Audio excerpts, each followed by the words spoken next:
La particularité de la période dans laquelle on est au mois de décembre, c'est que les candidats disposent de temps. Du temps, pourquoi? Parce que la RAEP a été déposée depuis quelques jours, en gros la fin du mois de novembre. Cette année, c'était le 26 novembre 2024. Et ce temps, donc, peut être mis à profit pour différentes choses, notamment en matière de préparation du concours. Alors, il est certain que le temps qui est maintenant mis à disposition, qui était autrefois ou auparavant consacré à la construction de la RAEP, va être vite rempli par d'autres activités, qu'elles soient professionnelles, personnelles, familiales ou autres, mais c'est un temps qui est extrêmement précieux. Précieux, d'autant plus que au fur et à mesure qu'on va avancer dans les jours, dans les semaines, et j'ai presque envie de dire dans les mois, mais bon, au niveau des mois, ça va être quand même relativement court, hein. D'ici 2, 3 mois, vous devriez savoir les uns les autres ce qu'il en est de la production de la RAEP.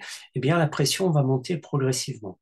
Et cette pression va avoir un effet particulier, d'une part parce que ça va d'une certaine manière motiver certains et certaines d'entre vous à se lancer dans la préparation des épreuves orales, mais d'autre part, ça risque de bloquer tout simplement le fait de pouvoir ou de vouloir se lancer dans la dernière étape de la préparation du concours. Bref, c'est un petit peu la dualité du stress qui est à la fois un élément motivant, mais un élément bloquant dans le cadre de la préparation. Donc, pour l'instant, il y a du temps, mais la préparation va progressivement avancer vers de plus en plus de pression, d'autant plus que ces, euh, ces épreuves orales, comment dire, cette période qui va suivre les résultats euh, des écrits que sont de l'écrit que la RAEP, va demander aux candidats de mobiliser un certain nombre de compétences.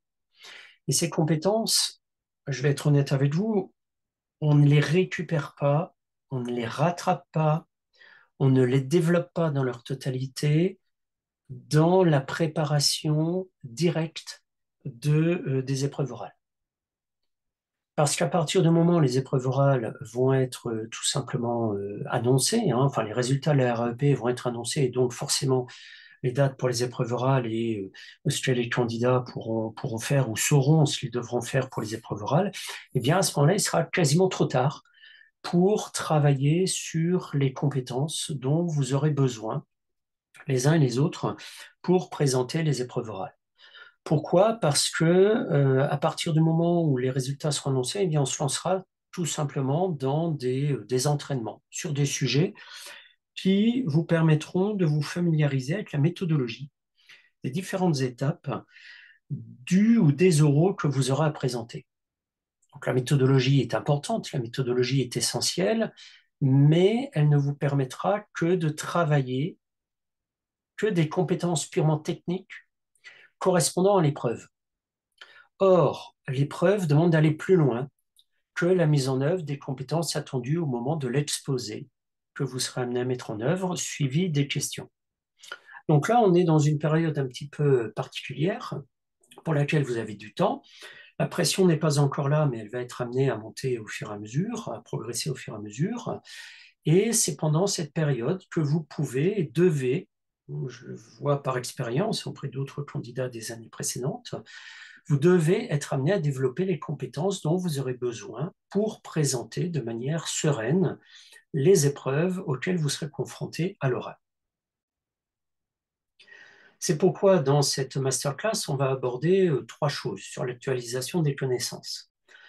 Première chose sont d'abord les enjeux. Au-delà des quelques éléments qui viennent d'être présentés en guise d'introduction, autrement dit, les enjeux portent sur ce qui est attendu au niveau des épreuves et attendu de la part des jurys, des jurys des épreuves donc au concours.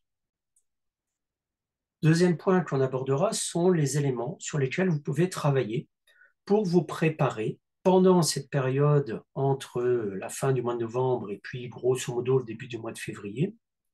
Avec les vacances, on verra qui s'intercalent entre les deux, ils sont à la fois un atout mais aussi une contrainte. Les points que vous pouvez travailler pour vous préparer au mieux aux épreuves pour lesquelles vous avez ou vous allez devoir vous confronter.